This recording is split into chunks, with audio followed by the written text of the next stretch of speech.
ಈ ಜಗತ್ತಿನಲ್ಲಿ ತಾಯಿಗೆ ಕೊಟ್ಟಂತ ಸ್ಥಾನವನ್ನ ಮತ್ತಾವ ವ್ಯಕ್ತಿಗಳಿಗೆ ಕೊಡಲಿಕ್ಕೆ ಸಾಧ್ಯ ಇಲ್ಲ ಅನ್ನುವಂಥದ್ದನ್ನ ನಾವು ನೀವೆಲ್ಲರೂ ಸಹಿತ ಅತ್ಯಂತ ಅರ್ಥಪೂರ್ಣವಾಗಿ ಚಿಂತನೆಯನ್ನು ಮಾಡಿದ್ದೀವಿ.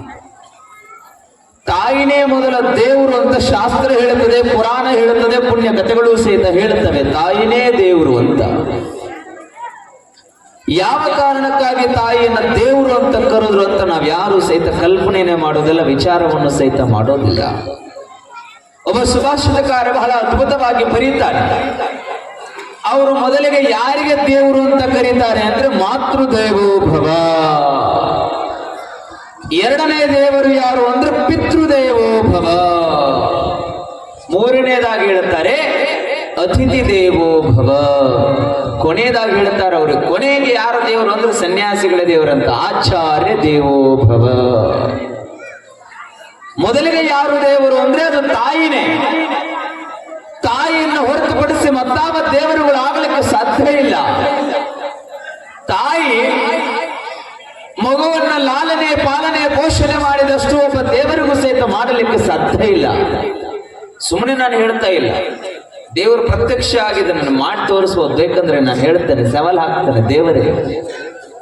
ತಾಯಿಯಲ್ಲಿರ್ತಕ್ಕಂತಹ ತಾಳ್ಮೆ ಶಕ್ತಿಯು ಮತ್ತಾರಲ್ಲಿಯೂ ಸಹಿತ ಕಾಣಲಿಕ್ಕೆ ಸಾಧ್ಯ ಇಲ್ಲ. ತಾಯಿನೇ ದೇವರು ಅಂತ ತಿಳ್ಕೊಂಡು ನಾವೆಲ್ಲರೂ ಸಹಿತ ಚಿಂತನೆಯನ್ನು ಮಾಡಿದ್ದೇವೆ. ತಾಯಿ ಯಾವ ಕಾರಣಕ್ಕಾಗಿ ದೇವರಾಗ್ತಾಳೆ, ತಾಯಿಯನ್ನ ಯಾವ ಕಾರಣಕ್ಕಾಗಿ ನಾವು ದೇವರು ಅಂತ ಪೂಜೆ ಮಾಡಬೇಕು? ಸ್ವಾಮಿ, 9 ತಿಂಗಳು ಹೊತ್ತು ಹೆತ್ತು ಬೆಳೆಸ್ತಾಳಲ್ಲ, ತನ್ನ ಜೀವನವನ್ನ ಪಣಕ್ಕಿಟ್ಟು ನಮಗೆ ಜನ್ಮವನ್ನ ಕೊಡ್ತಾಳಲ್ಲ,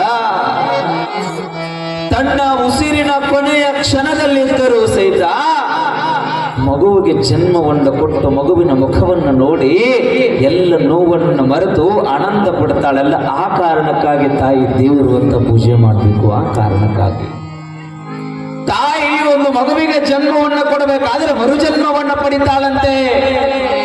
ಸಾಮಾನ್ಯ ಅಲ್ಲ ಮಗುವಿಗೆ ಜನ್ಮವನ್ನು ಕೊಡೋದು ಅಂದರೆ.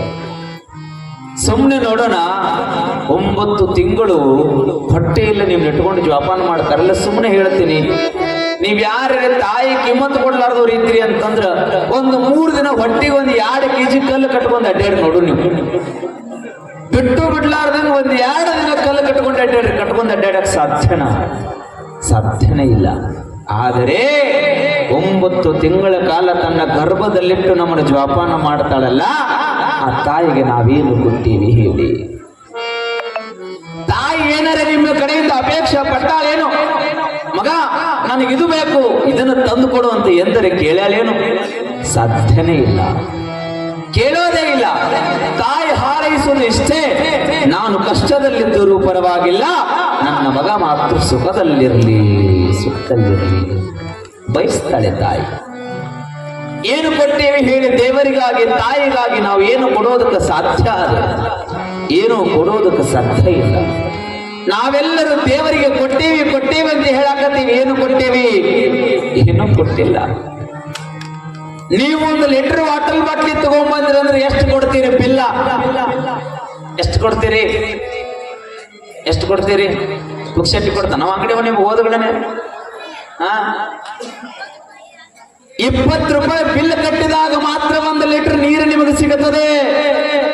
ಆದರೆ ಲಕ್ಷ ವರ್ಷಗಳಿಂದ ಈ ಭೂಮಿಯಲ್ಲಿ ಭಗವಂತ ಪಶು ಪಕ್ಷಿಗಾಗಿ ನಮಗಾಗಿ ನೀರು ಕೊಟ್ಟನಲ್ಲ, ಭಗವಂತನಿಗೆ ನಾವೇನು ಬಿಲ್ಲು ಕೊಟ್ಟೇವೇನು? ಏನು ಕೊಟ್ಟೇವೆ? 1 ತಿಂಗಳಾಯ್ತು ಅಂದ್ರೆ ಬಂದ ಬಿಡ್ತಾನ ಮನೆಗೆ KPTC ಅವ. ಯಾಕ ಬಿಲ್ ತಗೊಳ್ಳಾಕ? 1 ತಿಂಗಳಾಯ್ತು ಅಂದ್ರೆ ಲೈಟಿನ ಬಿಲ್ ಕೊಡ್ರಿ ಅಂತ ಇಸ್ಕೊಳಕ ಬರ್ತಾನ. ಲೈಟಿನ ಬಿಲ್ ನಾವು ಕಟ್ತೇವಿ. ಈ ಭೂಮಿ ಮೇಲೆ ಭಗವಾನ್ ದೇವರು ಸೂರ್ಯ ಚಂದ್ರರಂತಕ್ಕಂಥ 2 ಆರದ ದೀಪಗಳನ್ನ ಕೊಟ್ಟಾನಲ್ಲ, ಭಗವಂತನಿಗೆ ನಾವೇನು ಕೊಟ್ಟೇವಿ ಹೇಳಿ? ಭಗವಂತನಿಗೆ ಬಿಲ್ ಕೊಡೋದು ಬೇಡ. ಭಗವಂತ ನಿಮಗೆ ಬಿಲ್ ಕೇಳೋದಿಲ್ಲ. ಭಗವಂತ ಏನು ಕೇಳ್ತಾನಂದ್ರ ನಿಮ್ಮ ಸುಂದರವಾದ ದಿಲ್ ಕೊಟ್ಟು ಬಿಟ್ರೆ ಸಾಕು, ಭಗವಂತ ಖುಷಿ ಆಗುತ್ತಾನ, ದೇವರು ಖುಷಿ ಆಗುತ್ತಾನ, ದಿಲ್ ಕೇಳುತ್ತಾನ ಅಷ್ಟೇ. ನಿಮಗ ದೇವರು ಬಿಲ್ ಕೇಳೋದಿಲ್ಲ, ಪರಿಶುದ್ಧವಾದ ದಿಲ್ ಕೊಟ್ರೆ ಸಾಕು, ದೇವರು ನಿಮಗೆ ಖುಷಿಯಾಗಿ ಆಶೀರ್ವಾದ ಮಾಡುತ್ತಾನ. ದೇವರನ್ನ ಭಕ್ತಿಪೂರ್ವಕವಾಗಿ ಸ್ಮರಣೆ ಮಾಡಬೇಕು, ತಾಯಿಯನ್ನ ಭಕ್ತಿಪೂರ್ವಕವಾಗಿ ನಾವೆಲ್ಲ ಗೌರವಿಸಬೇಕು. ಇವತ್ತಿನ ದಿನ ನಾವೆಲ್ಲವನ್ನ ಮರಿತಾ ಇದ್ದೇವೆ. ಇಲ್ಲಿ ಎಷ್ಟು ಜನರು ಕೊಳ್ಳಾಗ ಲಿಂಗದ ಕೈ ಎತ್ತು ನೋಡೋಣ. ಹಾ, ನೀವೆಲ್ಲ ಲಿಂಗಾಯತರು, ವಾ ಖುಷ್ ಖುಷ್ ಖುಷ್. ಇನ್ನು ಗೂಟಕ್ಕೆ ಲಿಂಗ ಹಾಕಿದವ್ರು ಎಷ್ಟು ಜನ ಅದ್ರ ಕೈ ಎತ್ತು ನೋಡೋಣ. ಮನ್ಯಾಗ ಇದ್ದು ಗೂಟಕ್ಕೆ ಐತಿರಿ, ನಮ್ಮದು ಒಟ್ಟು ಲಿಂಗ, ನಮ್ಮ ಹಿಂಗ್ ಮಾಡಕತ್ತ ಮಾತೀವಿ. ಕೊಳ್ಳಾಗ ಲಿಂಗ ಕಟ್ಕೊಳ್ಳೋರು ಬಹಳ ಕಮ್ಮಿ, ಖರೆ ಗೂಟಕ್ಕೆ ಲಿಂಗ ಹಾಕೊಳ್ಳೋರು ಈ ಭೂಮಿ ಮೇಲೆ ಬಹಳ ಜನ ಅದಾರ. ಶಿವರಾತ್ರಿ ಬಂದ ತಕ್ಷಣ ಮಣಿ ತುಂಬ ಹುಡುಕಾಡ್ತಾರ, ಎಲ್ಲೈತೆ ಲಿಂಗ, ಎಲ್ಲೈತೆ ಲಿಂಗ, ಎಲ್ಲೈತೆ ಲಿಂಗ. ಒಂದ್ ಊರಿಗೆ ಹೋಗಿದ್ದೆ, ನಾ ಊರ ಹೆಸರು ಹೇಳೋದಿಲ್ಲ. ಆ ಮನೆಯ ಮಂದಿ ಎಲ್ಲ ಏನ್ ಮಾಡ್ಯಾರ ಅಂದ್ರೆ ಕೊಳ್ಳಾಗೆಲ್ಲ ಬೆಳ್ಳಿ ಗುಣಗಡಿ ಹಾಕೊಂಡ್ರ. ಅವ್ರು ಅವತ್ತು ಶ್ರೀಶೈಲ ಸನ್ನಿಧಿ ಅವರ ಪಾದ ಪೂಜೆ ಮತ್ತು ಪ್ರಸಾದ ಅವರ ಮನೆಯಲ್ಲಿ. ನಾನಂದೆ ಬಡ ಬಡ ಲಿಂಗ ತೆಗೀರಿ, ಸನ್ನಿಧಿಯವರು ಪಾದೋದಕವನ್ನು ಕೊಡ್ತಾರ, ತಗೊಳಕತ್ರಿ. ಅದು ಎಷ್ಟು ದಿನದ ಗಂಟಿತ್ತೋ ಏನೋ ಗುಣಗಡಿಗೆ ಒಟ್ಟ ತೆಗ್ಯಾಕ ಬರ್ಲಿಲ್ಲ ಅವ್ರಿಗೆ. ಒಳಗೆ ಹೋಗಿ ತೆಗಿಬೇಕಂತ ಹೋಗಾರ, ಒಂದ್ ಹುಡುಗು ಲಿಂಗ ಇಲ್ಲ.